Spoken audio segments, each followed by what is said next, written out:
There was quite a delay on the car. We had to wait for like a week more to finally get the car. But how did you feel when we finally got the car at Clare Valley? Very good. It was a very happy moment for the whole team. I think we were all just extremely happy that it finally arrived. Yeah. And for you, Jacob, you told already a bit about the convoy cars, because of course we had a delay on working on the car, but we could work on the convoy cars. What did you mainly do?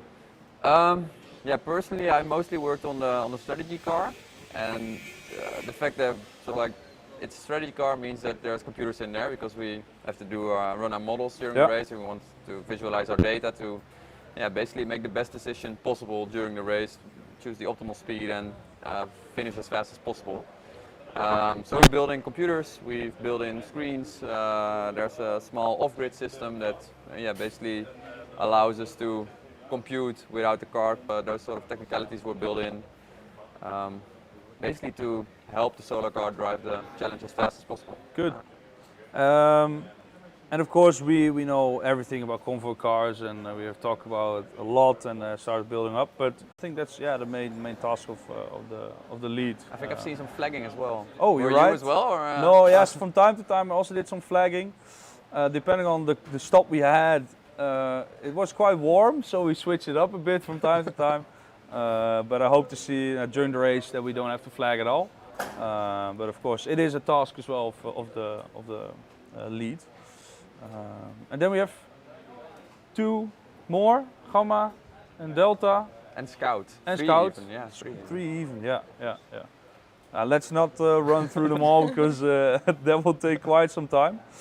But like we already said a bit, is after Clare, we started to do our trip up, where we use all our convoy cars. And how did you experience that, Nina? I think the trip up was a bit of a roller coaster of emotions for me or for all of us. It started off pretty well, I think, when we started to drive up from Glendambo. We're very positive. We were very happy to see the car drive for the first time on the real Australian outback. So that was great. Then we encountered some problems, which we also posted about. So that was very unfortunate. Yeah. So we had to stop driving for a while. So that was the beginning stage of it. And how did you experience, because you were of course in a media car that was quite further ahead of the solar car. Yeah. How did you experience those times waiting, or what was that like? It was pretty exciting, to be honest. We overtook the solar car and drove in front of the convoy at some point, and then we found a nice media spot where we had to wait 2 hours because we were waiting on the car to arrive, but it didn't. So we just waited on the side of the road in the middle of the outback. It was pretty fun.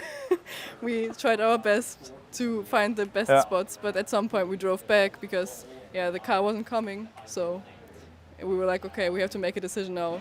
Let's go back. Jacob, you were in the chase, so the car behind the solar car. How did you experience like the first half hour of seeing the car actually drive? I think it's pretty exciting. I mean, we've been looking at this car for I think 1.5 years already.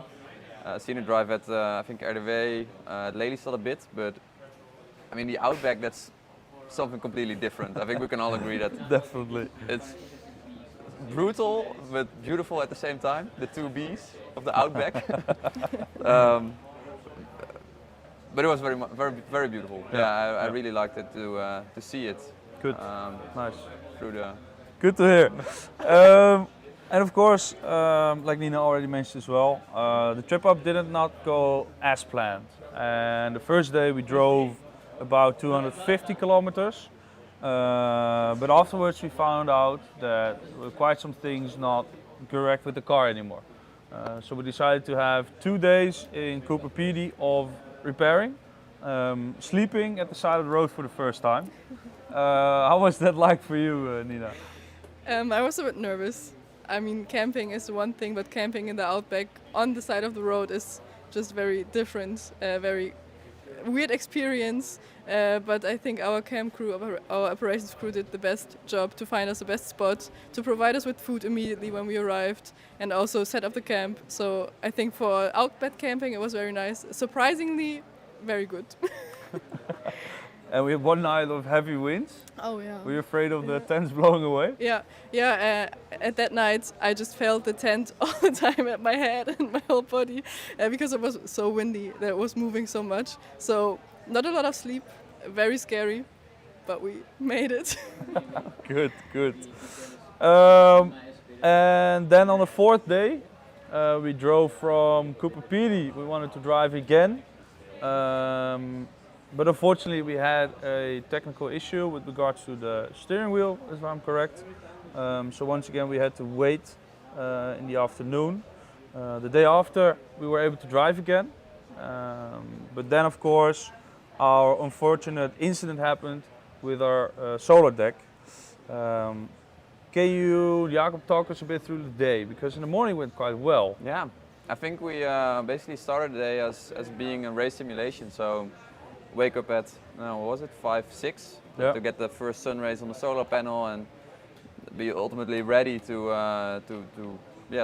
start off at 8, drive off and make, I think, roughly 500 to 600 kilometers on that day, which started well. I think we drove off at 8, had a control stop, simulated control stop afterwards, where we suddenly we were driving quite comfortably.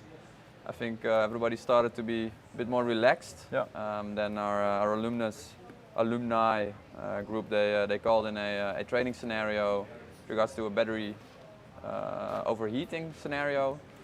Then everybody woke up and everybody was immediately tensed up, and the tension was there, and I think we handled that situation quite well. But unfortunately something broke there. So we had to fix that. There was a minor fix which we got on the road relatively fast again. But I think 200 meters after driving off, it was awful to see. I think the deck first flipped open, which is already quite messed up to see. But then also seeing that second stage where the deck connection failed, also making the deck flip upside down on the ground, very painful. I think those were some pretty messed up moments in the chase there, where it felt very bad. Very bad. Exactly, because you of course were the first ones on the scene, behind the solar car, seeing what had actually happened. I was in the lead, unaware of what happened up until the moment I asked what is our ETA of driving away again. When we got the message, guys, it's very bad, something very bad with the solar deck. So at that moment we drove back, drove past the solar car, and we're very emotional by what we saw. Afterwards we got the car back on a safer spot, and the whole team got together. We have seen some footages because we have put some footage out, also about the incident, but also afterwards. How did you feel, Nina, at that point? Yeah, I think it was a very, very sad moment to see that what we've worked on for 1.5 years just kind of crashed down, because we also didn't know how bad the damage actually would be and what we can save or what not. So yeah, seeing everybody very sad and very distraught about the solar deck flying off was just a very sad moment. But it was also you could really feel that we're like a team and that we're all holding together and being together and trying to lift each other up. But it was a very, very sad moment for all of us, I think. So indeed, later that afternoon we decided to get the car in the trailer, drive back to the camping spot we had in the evening, the evening before, in Marla, and got together as a team to just talk about our emotions and how to continue forward. And the day after we did our travels towards Darwin, the still 2,000 plus kilometers we needed to drive. But of course we also need to think about what to do now. And we together were in the Scout at that time to work out a complete strategy. How could you fix and switch the knob to get into action again? I think I personally had that moment already when we were with the whole team seeing the solar deck being off, because I'm communication, so I kind of had to think about what are we going to do now. I mean, of course, I was also very sad, but I also tried to rationalize my way out of it a bit, out of the emotions, because I knew that we have to communicate this, and yeah, we just had to find a good way, what we're going to say, how we're going to say it, and because we want to be very transparent and very open with our communication and our social media, so that was very clear from the start. But yeah, it was a bit hard to also just find the right words for everything and the right strategy. Yeah, exactly. Was a difficult situation, but I think we handled it very well. And currently we're at the Hidden Valley racetrack. So after indeed we had the trip towards Darwin, we came here at the accommodation that is 3 minutes away from here, but have now been here for, I guess, 1.5 weeks already, or something like that. Yeah. Yeah, for 1.5 weeks, getting acquainted here, getting the car back in the shop, as you may see behind us, working on it, and of course, we still had something amazing to share with our audience. And that was, of course, our new technology for solar cells. Normally we would cue in the video. Cue it. Roll the clip. We think we've got something special that can be used for this kind of application.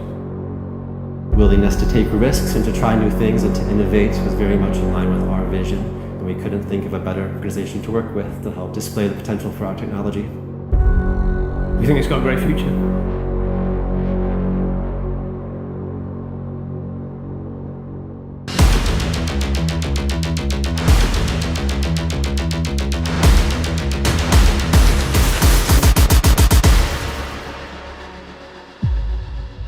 Over the past year, our team has been searching and learning how to capture the sun as best as possible, using technologies that allow us to compete against teams with over 10 years of experience. We've been searching for more advanced solar cells, pushing the boundaries of what's technically possible. In this search, we've arrived at the cutting edge. Tandem perovskite silicon solar cells from Oxford PV. These cells do not only outperform traditional silicon solar cells, but do also offer a groundbreaking alternative. By combining the strengths of silicon with enhancing properties of perovskites, we've reached efficiencies that were previously unattainable. Their remarkable light absorption properties, ease of fabrication, modification, and ultra-thin profile makes them a beacon of promise in the photovoltaic technology. Crafted meticulously in the UK and Netherlands, our collaboration with Oxford PV has made this project a reality. This endeavour has been a valuable learning experience, bridging the gap between educational institutions and industry. It serves as a statement to the limitless potential between collaboration and innovation, highlighting that Oxford PV cells represent the next big leap forward as silicon cells approach to the theoretical limits.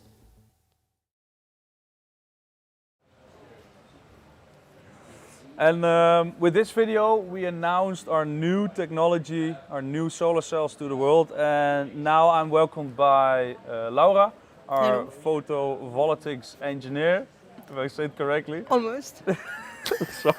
And Frank, one of our alumni, also mechanical engineer of 2019.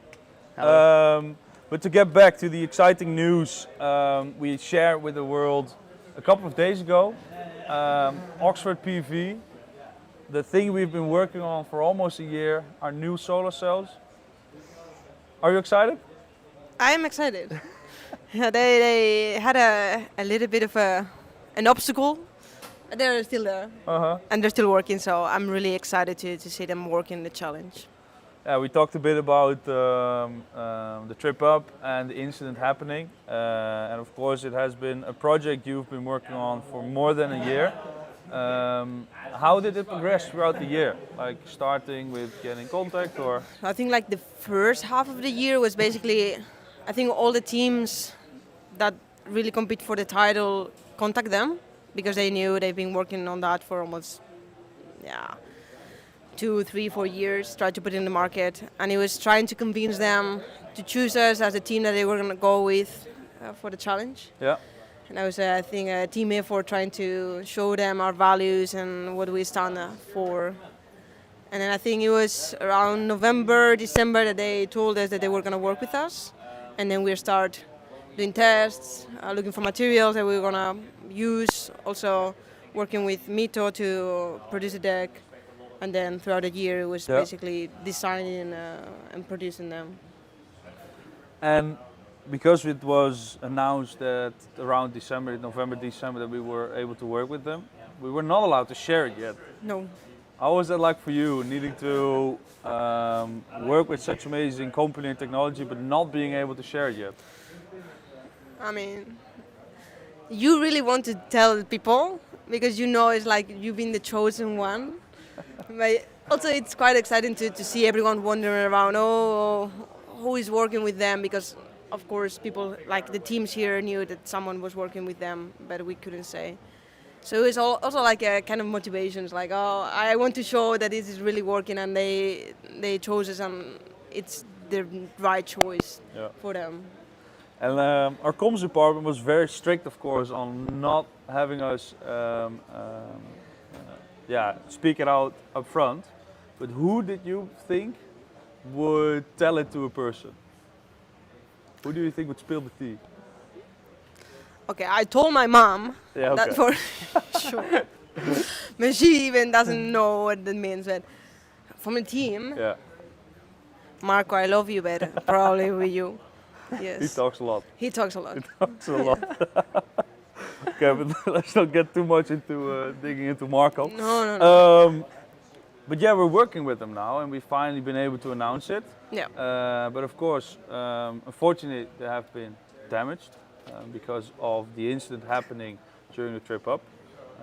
But we still decided to continue on with them. What do you think of the new technology? So to go a bit more technical in depth, what do you think of it? I think it's a really nice opportunity for us to showcase that there exists something else than just the things that are not right now in the market. And for them, because usually you just put panels of glass in industries or in factories and just go with it. It's a nice opportunity to actually test new materials that are more flexible or lighter, or that they redirect the light in different ways and shapes, so then you get more efficient in your power output. So it's goes both ways. Like we gain something, but we also give them something so that they can actually develop even more this technology. Exactly. Nice. Thank you, Laura, for this amazing part of our new solar cells. Oh my god. Maybe throughout the whole live stream, people have seen things happening in the back. Currently, we are doing a scrutineering simulation.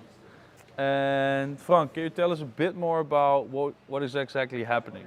Yeah, so in the background you see like some alumni, me for example, just doing a scrutineering practice. So to prepare the team as best as possible, and to get the team as fast as possible to scrutineering. And what do we do during scrutineering, or what does the organization do, and why is it needed? So they check like basically everything on the car: electrical, mechanical, lighting, but also like do you have the right sticker on the car? So also media-wise, and if you apply the rules, so everyone competes in the same field. And why is it so valuable to also simulate or test this? So we did it in 2019, of course, and we know a bit more like what the organization wants, and sometimes you have to reinforce the ends a slightly different way than we normally do. Also, and maybe because of the language barrier. Yeah, exactly. Yeah. Okay. And what do you think about the readiness of the car? What do you think will pass? Yeah, we get there. We have had some struggles in the triple. We probably talked about it, or maybe going to do. No, we did already. Yeah. Yeah, you did. So, so we're making steps. We are not there yet, but we still have a couple of days. I'm sure we're gonna make it. And are you, as alumni, maybe a bit more critical than the scrutineers, or is it the other way around? I think we are a bit more critical. So we definitely be prepared there. Okay, good. And of course, we're with a bigger group of alumni as well here in Australia. How do you experience this trip as not being like the core team that has worked on this car for the whole year, but more as a alumni who's trying to help and guide us? A bit double, I think. It's very nice to not have the pressure like what we had in 2019, of course. But the other way around, you see the cars, you see the teams, you get the feeling again of 2019. So you want to help as much as possible, but also let you do your thing because it's your car. Yeah. And yeah, so it's hard sometimes. Okay, but we're very glad to have you here, of course, to help us and help us out where needed. Because indeed, in the last days, it has been, we needed it as well, because we need all hands on deck in order to make the car ready. And at this point, Matthias has also gotten into his seat. And we're going to talk about what is going to happen in the upcoming week. So today we have our scrutineering simulation. Tomorrow we still have a day of testing and getting the car ready for scrutineering.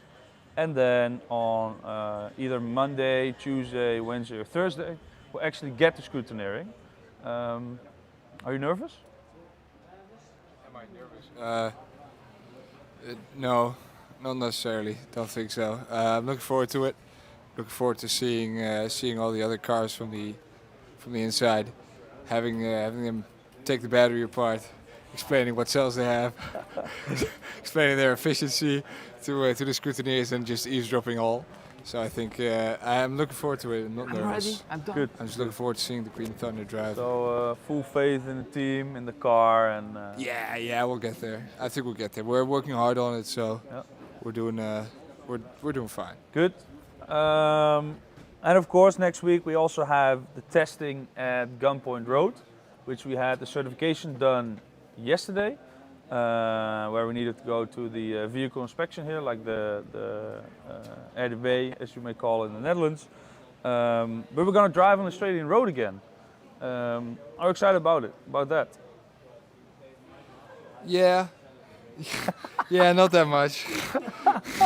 Yeah, I mean, I like it. I just want to see the car drive. I just want to see it perform, whether it's on the track here or if it's on Gunpoint Road. I just really want to drive down from Darwin to Adelaide. Yeah. I think that's what it's all about. I want to get the fastest lap time. That's just awesome. Just seeing the Green Thunder just across the straight here, and all the other teams, their jaws dropping off. And yeah, so Gunpoint Road, it's nice. It's a good testing opportunity for the car and the team, but I'm looking most forward to the time here. Exactly. And they need to move on to the qualifying. That's on the 21st, sorry. We're going to do our dynamic scrutineering. So indeed, we're now located in the pit lane, in front of a pit box, and behind the cameras we have the straight of the Hill and Valley racetrack, where hopefully our car will be driving 140 plus. We have to see if we can screw up the engine performance, the motor performance to that, but you're gonna have to see that. And like you said, you're very excited about that. And what does the qualifying do? Yeah, so the qualification, what it does, it pretty much sets the order or the total score we get. It sets the order from which we start in the challenge. So I think in 2019 and in 2021, they got first, or they got pole position each time. So they started the challenge first, and we're trying to do it again this time. But it's also just about seeing Green Thunder race that track. So indeed, we as Top Dutch have quite the record of getting the pole position. So you would say quite high expectations, and I must say I've talked with some of the officials here as well. They have seen the car in 2019 drive like crazy on this straight, so they're very excited about what our Green Thunder will do. So I'm also very excited to see that and how they're gonna pan out, and hopefully indeed once again on pole position. And with us has been on this chair Andrea, who has mainly been in charge of the logistics of the whole team. How did that go? How is it to need to feed now 37 people? Yeah, it's definitely a challenge. Should I start from the beginning, from all the preparations we had to do in the Netherlands? Go ahead. Yeah, so for me, everything started, as for the whole team, actually in September, when we started preparing for finding accommodation, flight tickets, making a recipe book, finding the right quantities. But of course, at that point, it was still very vague, and it was just in my head. So I was just imagining how things will actually turn out.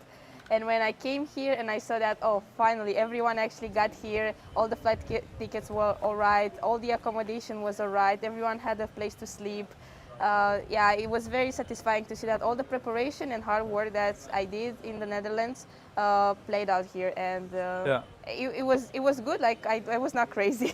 So you could finally relax and do nothing. Yeah, no, no. I wish that was the case, but of course. The preparation was good up until a point, but then you have to adapt to the situations that are here. You have to be flexible. People are working night shifts. People wake up late then. So you have to make sure they have breakfast at whatever time they wake up. Yeah, my biggest fear is that I don't cook enough food, so the dinner is not going to be enough for everyone, which, you know, is not a nice feeling because you spend 2 hours cooking and then you realize that, oh, some people don't have food. So I do feel like I also have a big responsibility in providing for the team and making sure that when they are tired, I can fill in those gaps and I can help them regain their energy so they don't have to think about that as well, so they can just focus on the car. Well, I must say one thing, and that is after the challenge, I'm gonna miss having 3 meals a day because I haven't had that in a while. Yep. Each day we have 3 meals, and when we were back in the office, I don't know about you, but I wasn't eating well that time. Just half a meal. We're very, very fortunate to have you with us, Andrea, and being able to give us at least some good food. I'm happy to hear that. Good, because I have been missing that. I don't know about you. Yeah. And we're nearing the start of the challenge. Yes. And the start of the challenge is on the 22nd of October. Yes, it's getting close. It's 8 days till the start. Yep. How are you feeling about it? I'm not very nervous in terms of logistics because the trip up helped me see what works and what doesn't. So I do hope that during the race, at least the camping and the things that happen after we finish the day will kind of work the same. But what I'm most worried about will be, as part of the scout, is the control stops that we have to do. But I did find the trip up very valuable in seeing a bit what it also means to camp with 40 people and just find a camping spot at the end of the day. So I do hope that during the race we will manage to drive as much as possible and arrive at some areas that allow us to camp with the full convoy, with the full team, and we also have to be safe, so not in between trees or bushes and snakes and spiders and other animals that, Well, they will probably still be there, the snakes and spiders, but hopefully you won't see them. And for you, the 22nd, the day we will be driving off, 5 days in the outback, fully focused on the challenge. How is it going to be for you? It's going to be fun. It's going to be fun. I kind of liked camping in the outback. I liked it. It was weird not showering for 5 days, but maybe that was the part I liked. Okay. Yeah, we've been able to smell that. Yes. Oh no. No, you feel just like a bushwhacker. You feel like Freek Vonk. With Steve Irwin. In the wilderness. In the wilderness, just Exactly. just hanging about, driving a car. Yeah. It's nice. I like it. With a good group of people, all Yes. having fully focused on this, of course, this wonderful project. And that will all start on the 22nd, like I said. And on the 22nd of October, we also have our next live stream. Because in the evening, we have, of course, stopped somewhere. We don't know yet, but we hope now we will be in first place. So we have the best place to camp. And our next live stream will be. What I also want to do is look at some comments. And if you have any comments, any messages or whatsoever you would like to send out to the team, you now have the chance. If you're going to start putting into rude stuff into the comments, I'm not going to read them out loud. Let me see. I need to open it up. Oh, no sound. Oh. Ricky, how do you feel about the start of the race? Oh, how do I feel about it? The challenge? The challenge. How do I feel? Very excited. Oh. I had a sound on my phone so I could hear myself. Very excited. This is something we've been working towards for like more than 1.5 years. And the last few days that it has been, that we've been here, you see that it's getting closer and closer, getting more excited. But yeah, so it's going to be amazing. I'm really looking forward to what is going to happen, and I'm very fortunate, very happy that we can do this with this big group, and we'll see where we end up. Some of the comments. Is it Laura itself? Oh, it said the sound doesn't work. I hope it did work now, otherwise nobody would hear us. Samuel van Burg. Hey, it's my brother. Toppers. I think he meant toppers. My Tama. My Tama. Elman. Nice. Nathan, come on. Top Dutch, the chosen one from Kamini. Tony Dekker.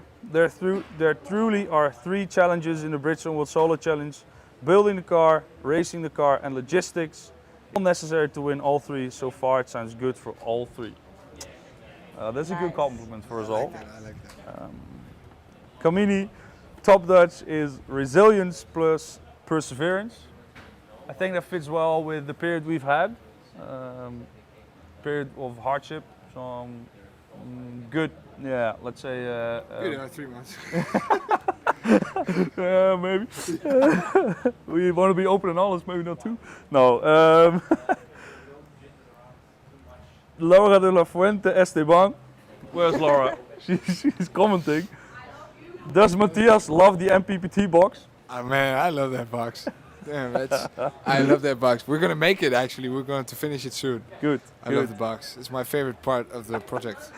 Margreet Dijkhuis, good luck, all of you. Wilfred from Rene is interested in how we prevent the solar deck from blowing off again, or how it happened. What will we do to prevent it from blowing off again is, in essence, going through the mechanical components again, checking them, securing them, but also having a second lock installed, if I'm right. Second lock? Yeah, maybe there's more a bit of the mechanics. This is all I know as the team manager. But a second locking system, so we have extra secured. How it happened is always very difficult to determine. It could be partially mechanical failure, human error. But we've investigated it, and of course hope it will never happen again. Lake Farmer says good luck and groetjes aan Jochem.